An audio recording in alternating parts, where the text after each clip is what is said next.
Nous voilà réunis au nom de Jésus pour la continuation de notre message de lundi dernier. Alléluia, ce que Dieu fait est parfait, ne vous inquiétons pas, gloire au Seigneur, alléluia. On va prier comme nous avons l'habitude de prier avant de prêcher, avant de chanter des cantiques. Il est bon de prier, de passer du temps dans la prière. Amen. On va présenter ces moments au Seigneur pour que ces moments soient richement bénis dans le Seigneur. Amen. Ô Père éternel, Dieu Tout-Puissant, Seigneur, combien nous te présentons ces moments, Seigneur. Oh, que tu bénisses ces moments, qu'ils soient bénis par toi, que tu mettes tes paroles dans la bouche de ton serviteur, Seigneur. Au nom de Jésus, qu'il se fasse des prodiges, des miracles, des réelles conversions, des changements, des bouleversements, des transformations, Seigneur. Tu nous bénis parce qu'on a tellement besoin d'être bénis de toi. Au nom de Jésus, tu bénis mes frères, tu bénis mes sœurs, tu bénis mes amis. Au nom de Jésus-Christ, je te le demande, je t'en prie, je t'en supplie, au nom de Jésus-Christ, de nous bénir, Seigneur. Amen. Gloire à Dieu. Amen. On chante un cantique et après on ira la parole de Dieu, la continuation de la prédication de l'année dernière. Portons la nouvelle partout, soyons des gagneurs d'âmes, alléluia. La volonté de Dieu, c'est que toutes les âmes soient sauvées et qu'aucune d'elles périsse. Soyons des gagneurs d'âmes, que Dieu mette dans notre cœur l'amour des âmes perdues, l'amour des âmes qui souffrent. Soyons ses serviteurs et ses servantes. Amen. Portons la nouvelle partout. Portons la nouvelle partout, répandons-la autour de nous, faisons connaître à tout le monde que Jésus seul, dans sa grâce féconde, peut effacer tous les péchés et guérir les infirmités. Portons la nouvelle partout, répandons-la autour de nous. Portons la nouvelle partout, alléluia, répandons-la autour de nous. Faisons connaître à tout le monde que Jésus seul, dans sa grâce féconde, peut effacer tous les péchés et guérir les infirmités. Portons la nouvelle partout, répandons-la autour de nous. Amen, alléluia. On va lire, si vous le permettez bien, dans les Actes des Apôtres, au chapitre 5 et le verset 1er. Chapitre 5 et le verset 1er. Voici ce qui est écrit dans la parole de Dieu.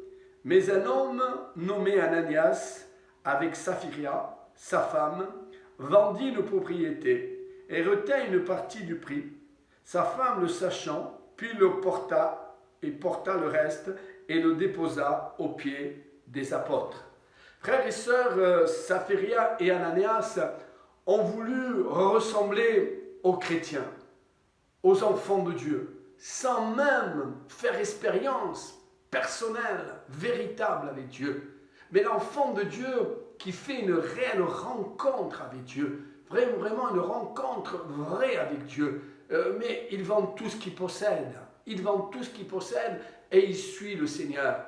Et quelle grâce de vendre tout au Seigneur et suivre le Seigneur. Je disais lundi dernier, à la fin de la prédication, que je ne suis pas plus que Saphiria et Ananias. Mais moi, quand j'ai accepté Jésus comme mon sauveur personnel, quand j'ai rencontré Jésus, quand j'ai fait expérience personnelle, véritable avec Jésus, j'ai tout vendu.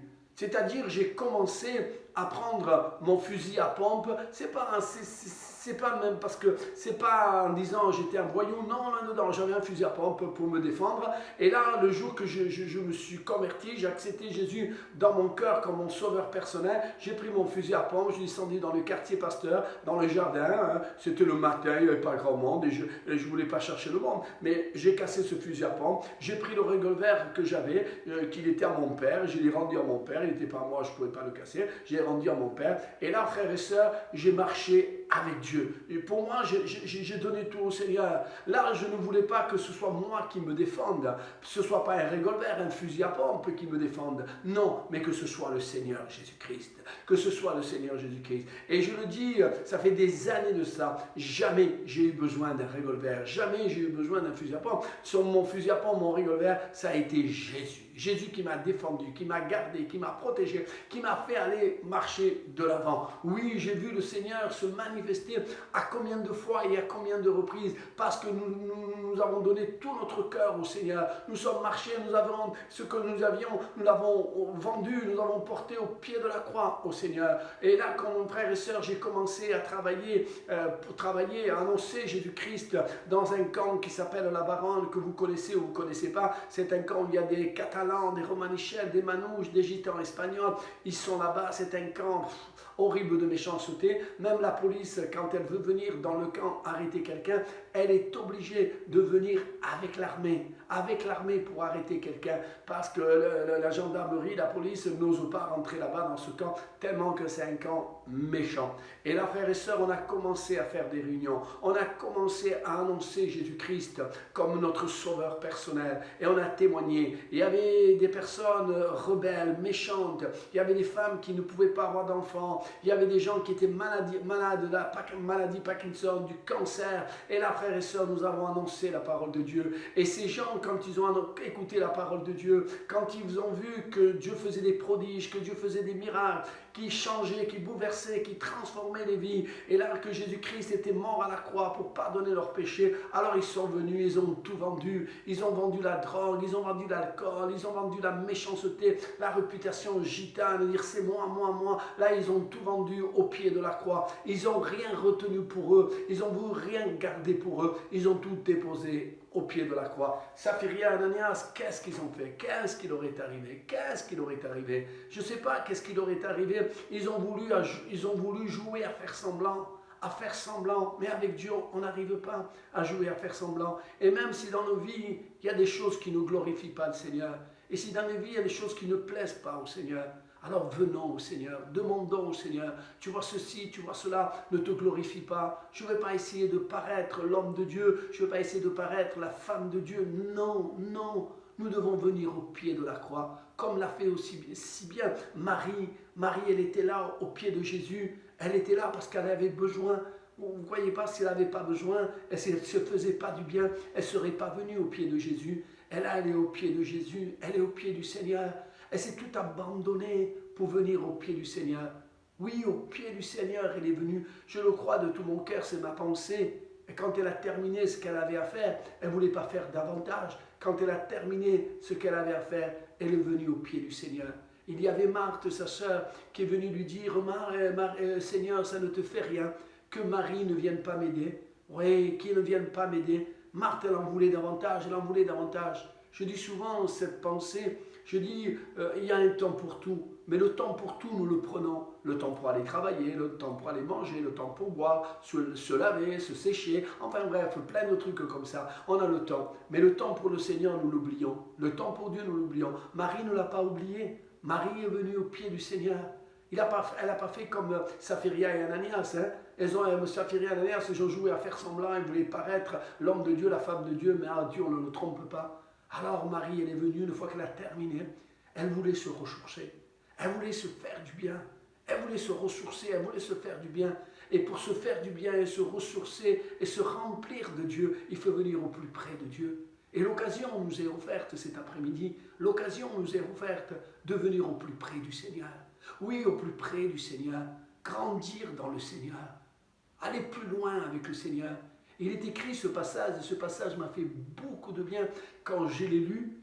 Approchez-vous de moi et je m'approcherai de vous. Approchons-nous du Seigneur avec un cœur sincère, avec un cœur meurtri, avec de l'angoisse, de la déprime, de la peur, encore des choses peut-être qui ne glorifient pas le Seigneur, c'est pas grave. Approchez-vous de Dieu et Dieu s'approchera de vous. Il n'est pas écrit dans la parole de Dieu, vous qui êtes fatigués, chargés, éprouvés, découragés, mais venez à moi. N'essayez pas de vous débattre, venez à moi, vous qui êtes fatigués, chargés, éprouvés. Et là, frères et sœurs, Marie est venue auprès du Seigneur. Elle se tenait auprès du Seigneur. Et quand on se tient près du Seigneur, Oh, combien on est béni, combien on est béni, parce que Marthe vient l'accuser. Et là, Marie, on ne l'entend pas. Marie, on ne l'entend pas. Elle n'a pas envie de se défendre. Elle laisse le Seigneur la défendre. Alléluia. Parfois, dans les discussions folles et inutiles, qui n'avancent pas l'œuvre de Dieu, qu'il n'y a pas la bénédiction, nous essayons nous-mêmes de nous défendre. Non, même si nous avons raison et que les autres nous accusent, laissons-les nous accuser. Alors nous venons au pied de la croix et le Seigneur est celui qui nous défend. Et le Seigneur est celui qui a dit à Marthe, Marthe, Marthe, tu t'inquiètes et tu t'agites. Il y a beaucoup d'agitation dans ta vie.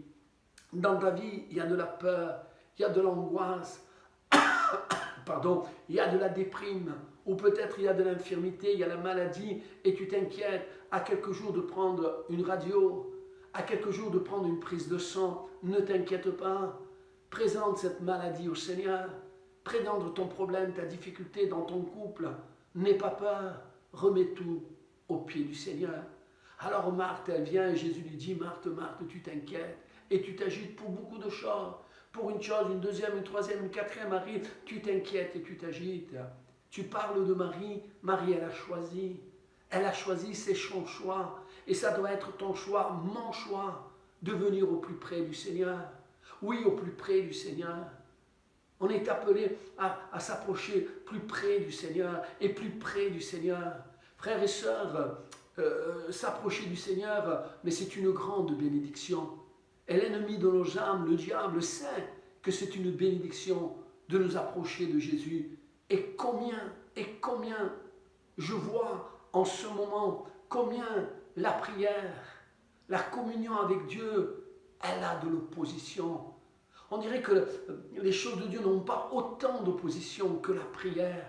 Oui, la prière, vous savez, je ne suis pas contre ces choses, mais quand même, si nous mettons un chanteur, si nous mettons un prédicateur qui crie, qui hurle, qui bouge de gauche et qui bouge de droite, waouh, les gens connectés, ils vont être par milliers, même s'ils ne comprennent rien, même si le son, on le met au plus bas et qu'on n'entend rien, simplement les gestes, waouh, les gens vont se connecter, oui, ça bouge, on n'a pas envie que ça bouge. On a envie que ça convertisse, on a envie que ça change, on a envie que ça bouleverse, que ça transforme, qu'il y ait la puissance de Dieu, pas comme Saphiria et Ananias, non, pas comme eux, ils ont été un mauvais exemple. Prenons le bon exemple, mais sur qui nous prenons le bon exemple? Sur Jésus, qui va dire ma maison, oui, ma maison sera appelée une maison de prière, une maison de communion avec Dieu. Et là, frères et sœurs, il va dire, si mon peuple s'humilie, s'il prie en cherchant ma face,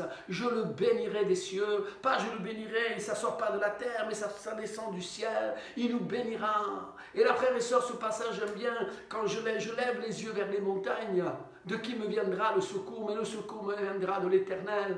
De Dieu me viendra le secours. Ça fait une nation, on pourrait dire qu'ils n'ont rien compris. Mais toute écriture est inspirée de Dieu. Est utile pour nous enseigner, nous corriger, nous construire, nous instruire dans la vérité de Dieu. Alors, frères et sœurs, ils n'ont pas compris. Et si eux n'ont pas compris, que ça ne continue pas, que nous ne puissions pas comprendre, non, que nous puissions comprendre, à nous approcher de Dieu, à nous tenir devant Dieu. Et Marthe, elle est là. Et Jésus lui parle.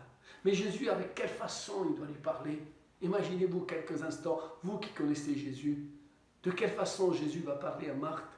Mais avec amour. Pas avec jugement, critique, au point de lui faire du mal. Non, Jésus va lui parler avec amour. Marthe, tu t'inquiètes, tu t'agites, tu as peur, tu es angoissé, tu es déprimé, tu es infirme, tu es malade.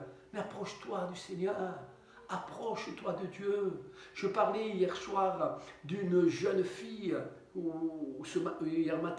hier matin, dimanche, le culte en direct, je parlais d'une jeune fille qui était aveugle. Elle est venue vers le serviteur de Dieu et on a prié pour elle. Et au nom de Jésus, cette fille aveugle a recouvert la vue. C'est-à-dire que rien n'est impossible à Dieu. J'ai vu un jeune paralysé marcher dans le nom de Jésus, dans le nom de Jésus. J'ai vu des cancéreux être guéris au nom de Jésus, pas au nom de l'homme, mais au nom de Jésus. Nous ne voulons pas mettre un nom en avant parce que tu seras déçu par l'homme. Il est écrit dans la parole de Dieu, malheur à l'homme qui se confie dans l'homme, qui se confie dans un pasteur, dans un meneur, dans un responsable. Jamais pasteur est mort sur la croix. Celui qui est mort sur la croix, il s'appelle Jésus. Jésus et Jésus seul. Et celui qui, l'auteur de prodiges et de miracles, il s'appelle pas Laurent Cortès. Il s'appelle pas celui-ci ou celle-là. Non, il s'appelle Jésus-Christ, le Fils de Dieu, celui qui t'aime et qui veut le meilleur pour toi. Alors Saphir et Ananias ont fait une mauvaise expérience. Et là, Marthe, elle est en train de faire une mauvaise expérience, mais Jésus est là. Et je le crois que Jésus, il n'est pas loin de toi. Je crois que Jésus-Christ, il n'est pas loin de toi. Et il n'était pas loin de Marthe. Marthe qui s'agitait, qui s'angoissait, qui se déprimait. Jésus va lui parler, Marthe, Marie a choisi. C'est son choix de venir à moi. C'est jamais forcé de venir au Seigneur. C'est jamais forcé de venir au Seigneur. Marie, elle est venue là, au Seigneur. Elle se régalait auprès du Seigneur. Elle n'a pas voulu se défendre, elle a laissé Dieu la défendre. Et là, frères et sœurs, qu'est-ce qui est arrivé? Marthe, elle a compris, je le crois de tout mon cœur. Quand Jésus-Christ parle à quelqu'un, mais ce quelqu'un, il comprend. Et Dieu veut cet après-midi que tu comprennes, que tu ne fasses pas comme Saphir et Ananias, mais que tu fasses comme Marie. Et je le crois de tout mon cœur que Marthe a compris. C'est mon avis personnel. Elle a compris quand Dieu parle à quelqu'un, mais ce quelqu'un comprend. Et je crois que Dieu te parle et que Dieu te fait comprendre. Ne fais pas comme Saphir et Ananias. Vends tout ce que tu possèdes et mets-le au pied de la croix. Oui, mets-le au pied de la croix. Dieu te bénit, Dieu te garde, Dieu te protège, Dieu te donne ce que ton cœur désire. Amen. Que Dieu vous garde, que Dieu vous bénisse. Soyez bénis dans le Seigneur Jésus-Christ. Soyez bénis. En Dieu nous croyons, confiants.